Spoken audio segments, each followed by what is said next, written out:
Hello everybody, this is Trevor, recording live from Pallermont, West Dakota, and here joining me is Billy! My name's not Billy. My name is Trevor, remember? Oh yeah, I forgot, we're the same person. Yeah. I keep forgetting that. Today we're going to be covering the worst show ever. And it's all thanks to Albert Robinson, who won the December Patreon raffle review. And if you'd like to be just like Albert Robinson and make all your Media Mementos dreams come true, then why not donate to the Patreon? There's a fancy little link in the description, so check it out, why don't you? No pressure. Yeah, please give some money, because your ideas are gonna happen. Possibly. Okay, Helden. Oh boy. I don't hate this as much as I hate something like the Drawn Together movie, but this is still really bad. I have good memories. I only have good memories with this. Liar. Yeah. So, I might as well talk about what the hell this is. So, you know Mystery Science Theater 3000? No. You know that classic formula where this guy and two robots just watch a crappy movie from many years back, usually horror, sci-fi, B-films, and just riff on it to no end. No, never heard of it. You know, really funny stuff, and it's been replicated so many times. It's like that, but bad. Gasp. Helden pretends to have a story, kind of like Mystery Science Theater. It's about this 12-year-old named Andrew who survives an Uber apocalypse, and then he's stuck in a house with all these other weird monsters that all share a personality. But they only have like a minute of screen time because then we go right to the fun stuff. Okay, yeah, so like what Billy said, this is basically just Mystery Science Theater 3000, but made by stoners who live in their parents' basements, and then who watch the show and go, hey, I can do that, but they can't. That's basically the best way to describe it, don't you think? Oh, yeah. And in case you don't believe us on just how wonderful Helden is, here are a few clips that'll have you rolling on the floor laughing or your money back. Nuh-uh, she's just sick, right? Ha ha ha ha ha ha ha ha ha. Good thing they don't pay any money to watch this YouTube video or we would be broke. I don't have any money. We see a lot of this kind of stuff in media all the time. People get inspired by something, they want to be exactly like them, and then they make said thing, but they don't understand what made the original work well in the first place. Take, for example, Tommy Wiseau. He wanted to make The Room based on things like The Talented Mr. Ripley or Streetcar Named Desire. But again, he didn't know what he was doing when he made those, and he thought that pointless mugging and melodrama would automatically equal the success of those other two films. And needless to say, it did not. But I don't want to equate Helden to The Room too much because that would imply that Helden is funny. And it's not. Now let's just say, also, for the imitation deal, trying to imitate comedy or pay homage to comedy in general is definitely a hard feat. For one, you're living up to literal legacies here. Say you want to do Monty Python style humor, you want to make an homage to Monty Python, you really need a lot of skill and watching countless hours of that stuff just to at least have some kind of a proper vibe and overall approach to make it feel Python-esque, but at the same time, you still want to make it feel like your own thing, have your own identity. Helden, well, for one thing, the writers don't even know what the hell comedy is. Well, maybe they do on the level of an immature kid, or in this case, a stoner, where raunchy jokes, sex jokes, blood humor, violence, cursing, dark humor, surface level dark humor, I don't mean like anything clever, is funny. And that's it. Just like one-liners, just saying, hey, I'm dying! Oh my god, my child's being killed! Oh, she's sexy! Yeah, because just having it like that with no punchline or build-up or... Hell, if you could still have it one line, but at least have some kind of merit to it, like the inflex or something. But no, they don't even do that. It's just, hey, we're raunchy. Like us. Please. We don't have much. It's ironic that we believe that this show got created by people watching Mystery Science Theater 3000 and saying, hey, I can do that. When I watch Hellden, I could go, hey, I could do that. All I literally have to do is just walk onto the street and just scream, hey, sex, right? And that's the joke. It's basically what people think something like Robot Chicken is before they watch Robot Chicken. With Robot Chicken, it makes fun of things like celebrities and pre-established media, but there are jokes. It's not just Fred Flintstone going on stage and saying, yabba dabba doo, I had sex with Wilma, that's how we got Pebbles. I mean, I'm sure they've done that once or twice on some of their off days, but that's not the norm. But here with Hellden, as you said, it really is just the common stereotype with adult cartoons where it really is just the edgy jokes, the hyper edgy jokes, or the XXX jokes. And yeah, that's really all it has going for it. And honestly, this is one of those that really just exemplifies that mindset entirely. Similar to how, other kids' cartoons make people really think that the cartoons and animation are only meant for kids. Now, stuff like this makes you gives the idea that stuff like cartoons aimed at adults are shocking and not thought-provoking and simply just being crude because, oh, that's not what you'd expect from a kid's cartoon. Wow, we're doing great stuff here. It's not like the 1970s were filled with that. Yeah, it's just dumb. The reason I'm so confused that Hellden turned out the way it did is because, kind of like what we were talking about before this call, because in case you can't tell, this isn't scripted at all. It's not. No. I mean, it totally is. We prepared this ahead of time, and it's not like the Patreon prompt asked us to not do a script. Not at all. Anyways, though, what I was saying is that Mystery Science Theater 3000 came out at around a time where no one was really doing that. So if Mystery Science Theater 3000 sucked, then I guess if people wanted to copy it, they'd have to suck. But now, in the day and age of the internet, there are tons of people that do exactly what Hellden does, but do it way, way better. Some people, I'm sorry to interrupt, some people just sit in front of a webcam watching something that's in the little corner with on screen, and that's 10 times more fucking amusing sometimes than Hellden. It's true. And, continuing on my point, it's that you don't have to just copy one thing. You can copy so many online content creators that are doing the same thing. Sure, you might not want to emulate their style and might want to do something a little more, on the nose or edgier, whatever you want to do, but you have a certain, reputation to follow, or a certain flow. You know what works and what doesn't. It's kind of like how the internet killed sketch comedy, You can always post your sketches online and you can immediately see what kinds of things people like and don't. Similar with these. Objectively, these days, commentary stuff, especially commentary stuff with jokes, is not hard to make.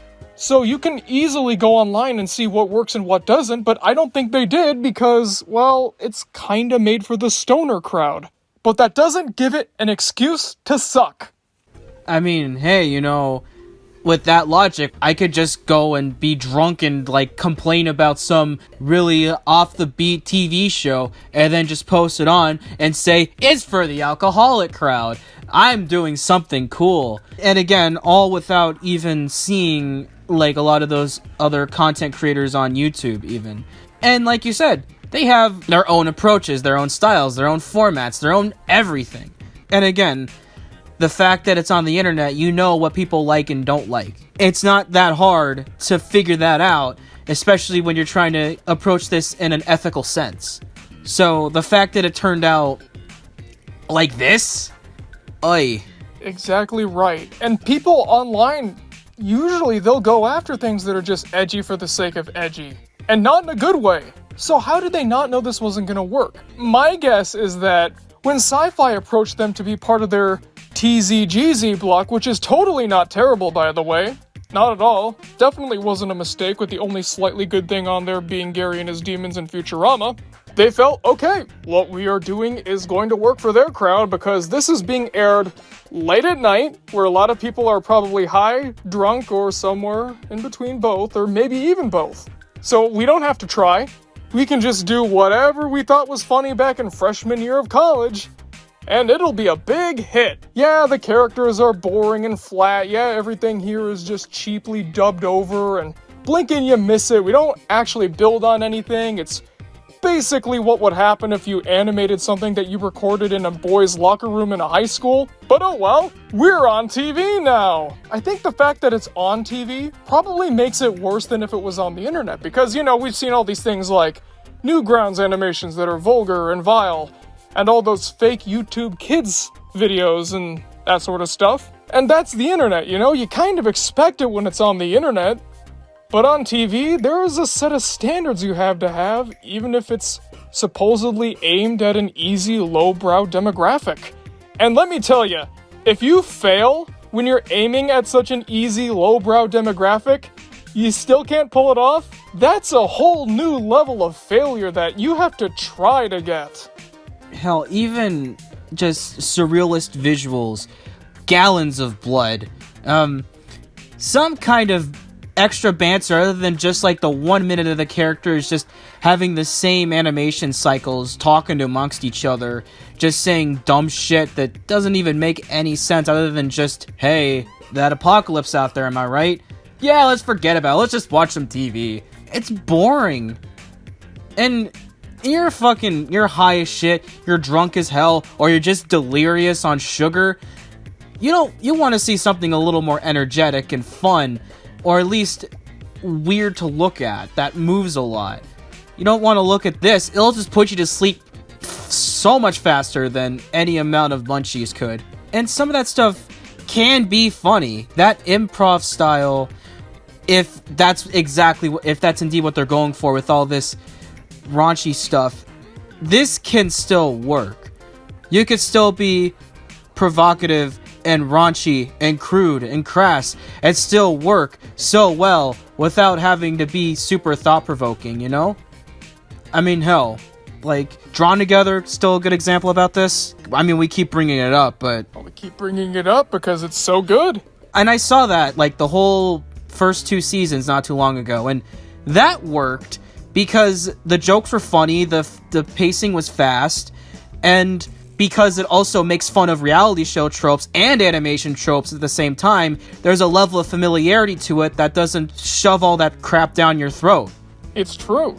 And even when you get to the 3rd season, which once again I have to say the creators admitted they weren't trying at all, that at least has some cohesion to it. It's not funny, but you can at least see how they might think it's possibly funny if you're just really desperate for some kind of adult humor or something. This doesn't work, and I think it is just because they weren't really trying to be funny. I'll use this as an example, and I don't think anyone will get this, but Saban, the company that made things like Power Rangers or that ill-fated USA Sailor Moon thing, they made this thing called Chimp Lips Theater. Now, this show is really corny and weird, but it's got some good moments, I'll admit, and that's because they really took time to look at what they were doing. For example, dubbing over foreign imports of low-budget animated shows or really old, bad 1970s shows, and they looked at who the show was going to be for and maybe some of the quirks of what they were going to be talking about, and they used it to their advantage. Did it always work? No. Did it work a majority of the time? Yeah, I'd say so. Even if it is a little corny and on the nose, you can tell there was real effort there and that the people behind it were having a lot of fun. And usually, in a production, when you feel that someone is having fun and that they're really trying to do something right, you have a lot more of an easy time enjoying that than something that feels slapped together. For example, Birdemic, that crazy, terrible, awful movie? Yes. They were trying to do something there, and they were, I think, having a good time. And that one is infinitely better than Birdemic 2, which just kind of felt, I don't know, a little too easy because it was really self-aware. And I'm not the only one who thinks that. Just take a look at the Rotten Tomatoes scores. Ooh boy. So in short, Helden, it's not good. Not at all. No. Lesson here is you can't force humor. The big thing here is that because they were really trying to, well, not even try at all, and simply slapping edgy jokes. Hell, even the creator admitted when they were greenlit for a second season, said, oh, well, this is gonna be crazier. It's just gonna be more bloody, more sex talk. Ooh, like that's gonna innovate the show even further than it already had been innovating, right? Hey, just really shows the weird standard of these fucking things. This is why I'm so glad that BoJack Horseman was a big success. We need more adult shows like that, more Laurel drawn together, Futurama, even though I'm really not looking forward to that revival. I'm so scared. We need more things like that and less like this. Otherwise, more adults are gonna keep watching kids shows. And then, what are these networks gonna do? Well, they're just gonna double down and keep doing what they're doing. And then more Helldens are gonna come running around because that's exactly what we want. More of the stealing of the competition because, uh-oh, those ding darn kids channels know what they're doing. And that shouldn't be the case, right? It's kids stuff. You should be embarrassed to watch it. I'm telling you, man, there's gonna be this time where, I don't know, a Phineas and Ferb sequel show is gonna be on and it's gonna be just as good as the original. And in the middle of an episode, we're gonna see the CEO of Sci-Fi or something come on and say, "Don't let your adults watch it! Before you know it, they're gonna start acting like kids, and they're not gonna love things like violence and sex and drugs and all those wonderful things."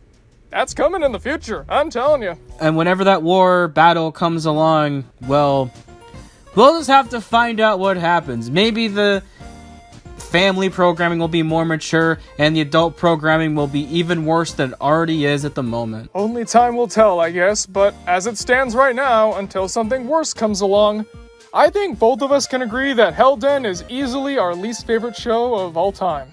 I haven't seen that many other bad shows, so I actually have to agree for once. And anyways, that has been our last video that we're doing together while Billy is co-owner of the channel. Real quick, right here, these are the names of our Patreon executive producers. All these lovely people, I'm gonna miss you all so much. Yeah, and if you want to be just like them and also be missed by Billy, then consider donating to the Patreon, which again has a link in the description. And yeah, well, I know that the next video coming out is probably going to be Moral Oral Narcissism, which will be officially your send-off, but when it comes to regular videos, this is kind of it, huh? This is the final one, yeah.